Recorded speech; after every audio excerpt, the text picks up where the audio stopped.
Hi, നമുക്ക് ഇന്നൊരു ദാൽ ദോശ ഉണ്ടാക്കാൻ പോകാം. ദാൽ ദോശയും ഓനിയൻ ചമ്മന്തിയും കൂടെ ആയിട്ട്.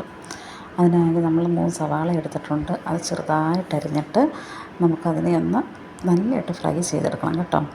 നമ്മൾ 3 വലിയ സവാള എടുത്തിട്ടുള്ളത്. നല്ല അടിക്കട്ടിയുള്ള ഒരു പാൻ വെച്ചിട്ട് അതിനകത്ത് നമ്മളാണെങ്കിൽ കുക്കിംഗ് ഓയിലാണ് ഒഴിച്ചേക്കുന്നത്. വെളിച്ചെണ്ണയല്ല, ഓയിൽ തന്നെ ഒഴിക്കണം. വെളിച്ചെണ്ണയുടെ സ്മെല്ല് ഇതിനെ വേറെ ഒന്നാക്കി മാറ്റും കേട്ടോ.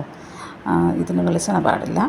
എന്നിട്ട് നമ്മൾ സവാള ഇട്ടതിന് ശേഷം ഇച്ചിരി ഉപ്പിടും. അതെല്ലാവർക്കും അറിയാമല്ലോ, പെട്ടെന്ന് വാടിക്കിട്ടാൻ വേണ്ടിയിട്ട്. അതിനകത്തോട്ട് 3 പച്ചമുളക് അരിഞ്ഞതിട്ട് ഇനി നല്ലതായിട്ട് ഇനി അത് വഴറ്റിയെടുക്കണം.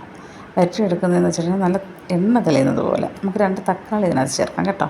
തക്കാളി ഇതേപോലെ നമുക്ക് നീളത്തെ അരിഞ്ഞിട്ട് അതുകൂടി ഇതിനകത്ത് ചേർത്ത് കൊടുക്കണം. കണ്ടോ, ഉള്ളി ഒന്ന് വാടി കിട്ടിയിട്ടുണ്ട്. ഞാൻ അതിനപ്പുറത്തെ സൈഡിലോട്ട് ചായയും വെച്ചിട്ടുണ്ട് കേട്ടോ. രാവിലത്തേക്കുള്ള പരിപാടിയായിരുന്നു ഇത്, ദാൽ ദോശയുടേത്. അത് നമ്മൾ തക്കാളിയും കൂടി ചേർത്ത് ഈ ഒരു പരുവാകുമ്പോഴേ തക്കാളി ഇതിനകത്ത് ചേർക്കേണ്ടത്. തക്കാളിയും കൂടെ ചേർത്തിട്ട് നല്ലതായിട്ടൊന്ന് ഇളക്കിയെടുക്കണം. ഇളക്കിയെടുത്തിട്ട് ശരിക്കും പറഞ്ഞു കഴിഞ്ഞാൽ നല്ല എണ്ണ തെളിഞ്ഞ് വന്ന് അതിൻ്റെ സ്മെല്ല് കിട്ടും. നമുക്കതിൻ്റെ ഇതിനകത്ത് കുറച്ച് പൊടികളും കൂടെ ചേർക്കേണ്ടതുണ്ട്. മുളക് പൊടിയും മഞ്ഞൾപ്പൊടിയും ഇത്തിരി ഗരം മസാലയും കൂടെ ചേർക്കും. അതിൻ്റെ ഒരു കോമ്പിനേഷന് നമ്മൾ എന്താ ഇപ്പോൾ എണ്ണ തെളിഞ്ഞ് വന്നേക്കുന്നത് അടിയിലൊട്ടും പിടിക്കത്തില്ല. പാനിൻ്റെ അടിയിലൊട്ടും പിടിക്കാതെ ഇതിങ്ങനെ വിണ്ട് വരും. വിണ്ട് വരുന്നതാണ് ഇതിൻ്റെ പരുവം. അതാണ് കറക്റ്റ് പരുവത്തിൽ. 2 സ്പൂൺ മുളക് പൊടി ചേർത്ത്, മല്ലിപ്പൊടി ചേർത്ത്, ഒരു ഇച്ചിരി ഗരം മസാലയും കൂടെ ചേർത്തിട്ടുണ്ട്. അതാകുമ്പോൾ ഒരു ടേസ്റ്റ് നല്ലതായിട്ട് കിട്ടും. അതിന് വേണ്ടിയിട്ടുള്ള പരിപാടിയാണ്. എന്തായാലും ഇത്രയും കൂടെ ചേർത്ത് നമുക്ക് നന്നായിട്ടൊന്ന് ഇളക്കി നമ്മളിനിയിപ്പം ചൂടാറാൻ വെക്കണം. ഇതിനൊന്ന് ആറാൻ വേണ്ടിയിട്ട് മാറ്റി വെക്കണം. ഇത് തലേന്ന് വെള്ളത്തിലിട്ട് ദാലെന്ന് വെച്ച് കഴിഞ്ഞാൽ 1/2 ഗ്ലാസ് പച്ചരിക്കാണെങ്കിൽ 1/2 ഗ്ലാസ് പയറുവർഗ്ഗങ്ങൾ ചേർക്കും. ഇതിൽ ഈ വലിയ പയർ പോലെ കിടക്കുന്ന രാജ്മ എന്ന് പറയുന്നതാണ്. ഇതിനകത്ത് ഉഴുന്ന് ചേർക്കും, നമ്മുടെ ചെറിയ പച്ചപ്പയർ ചേർക്കും, ചുമന്ന പയർ ചേർക്കും, വറ്റൽമുളക്, ചുമന്നുള്ളി എല്ലാം ചേർക്കാം കേട്ടോ. ചുമന്നുള്ളി നമ്മൾ രാവിലെ അരയ്ക്കാൻ നേരം ജസ്റ്റ് ഇട്ടാൽ മതി. വറ്റൽമുളക് തലേന്ന് തന്നെ വെള്ളത്തിലിട്ടേക്കണം, അതൊന്ന് കുതിർന്ന് കിട്ടാൻ. കടല ഇതിനകത്തുണ്ട്, വെള്ളക്കടലയും കറുത്ത കടലയും ഞാൻ ചേർത്തിട്ടുണ്ട്. നമ്മുടെ കയ്യിലുള്ള എനിക്കാണെങ്കിൽ പച്ചപ്പയറിൻ്റെ ആണെങ്കിൽ തൊലിയുള്ളത് കിട്ടിയിട്ടില്ലായിരുന്നു. അത് തൊലി കളഞ്ഞ് പച്ചപ്പയറുണ്ടായിരുന്നു കേട്ടോ, അത് ചേർത്തിട്ടുണ്ട്. നമ്മുടെ കയ്യിൽ ഏതെല്ലാം പയറുകളുണ്ട് അതെല്ലാം ഇതിനകത്ത് ചേർക്കാം. അതിൻ്റെ കൂട്ടത്തിൽ കുറച്ച് ജീരകവും കൂടെ ഇട്ടേക്കും. ഒരു ഉമ്മണി എന്ന് വെച്ചാൽ 2 3 ഉലുവയും ഇച്ചിരി ജീരകവും കൂടെ തലേന്ന് തന്നെ കുതിർക്കഴിയണം കണ്ടോ. എന്നുവെച്ച് കറിവേപ്പില ഇട്ട്, ചുമന്നുള്ളി ഇട്ട്, ഉപ്പും നമ്മൾ അരയ്ക്കുമ്പം തന്നെ ഇട്ടേക്കണം കേട്ടോ. എന്നാലേ കറക്റ്റ് ആകത്തുള്ളൂ. ഇങ്ങനെ ഫൈനായിട്ട് അരച്ചെടുക്കണം, അടിപൊളിയായിട്ട് അരച്ചെടുക്കണം. എന്നുവെച്ചാൽ കുട്ടികൾക്ക് കൊടുക്കാനായാലും നമുക്ക് എല്ലാവർക്കും നല്ല ഹെൽത്തി ആയിട്ടുള്ളൊരു ഫുഡാണ് നമ്മുടെ ദാൽ ദോശ എന്ന് പറയുന്നത്. അതിൻ്റെ മെയിൻ കോമ്പിനേഷനാണ് ഉള്ളിച്ചമ്മന്തി. നമുക്കിത് ഒരു പാത്രത്തിലോട്ട് മാറ്റി ഇച്ചിരി ഒരു പരിപാടിയുണ്ട് രാവിലത്തേന്. ഇത് കാരണം ദാലരയ്ക്കണം, നമ്മൾ ഇത് അരച്ച് കിട്ടണം.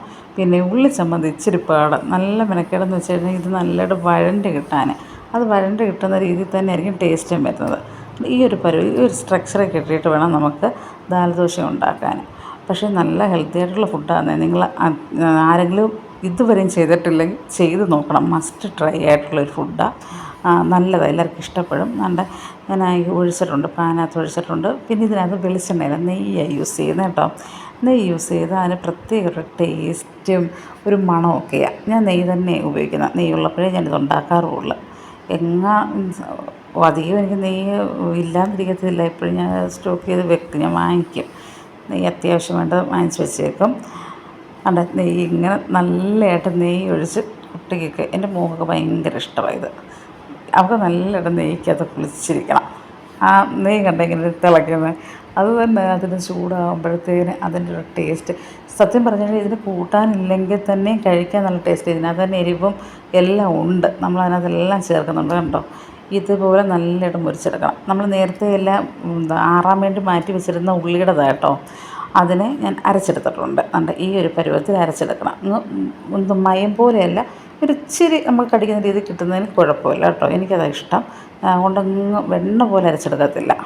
ഇങ്ങനെ അരച്ചെടുത്തിട്ട് നമുക്ക് അടിപൊളിയായിട്ട് കഴിക്കാൻ നല്ല സൂപ്പർ ബ്രേക്ക്ഫാസ്റ്റോ രാത്രിയൊക്കെ ഡിന്നറിനൊക്കെ യൂസ് ചെയ്യാവുന്നത് കേട്ടോ.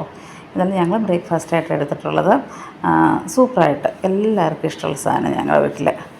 അതുകൊണ്ട് യാതൊരു കുഴപ്പമില്ല, അടിപൊളിയായിട്ട് പോകും. ഞാൻ വീണ്ടും ഉണ്ടാക്കിക്കൊണ്ടിരിക്കുക, കാരണം ഞങ്ങൾ 3 പേർക്ക് വേണ്ടത് ഉണ്ടാക്കണ്ടായോ. നെക്സ്റ്റ് എനിക്ക് സത്യം പറഞ്ഞാൽ ആദ്യത്തേനെക്കാട്ടിലും പിന്നെ വരുന്നതാണ് കറക്റ്റ് ആവുന്നത്. എന്തായാലും നല്ലതായിട്ട് അങ്ങോട്ട് നെയ്യ് ഇങ്ങോട്ട് കോരി ഒഴിച്ചങ്ങ് ഉണ്ടാക്കി ഇങ്ങ് കൊടുക്കുക. സൂപ്പറാണ്. എല്ലാവരും ട്രൈ ചെയ്തിട്ട് ഒന്ന് അഭിപ്രായം പറയണേ എങ്ങനെ ഉണ്ടെന്ന്. ഇനി അടുത്തൊരു വിഭവമായിട്ട് നമുക്ക് പിന്നെ കാണാം. Okay, bye. എല്ലാവർക്കും ഒരു നല്ല ദിവസം ആശംസിക്കുന്നു. എല്ലാവരും മസ്റ്റായിട്ട് ട്രൈ ചെയ്യണം കേട്ടോ. അപ്പോൾ okay guys, bye bye bye bye.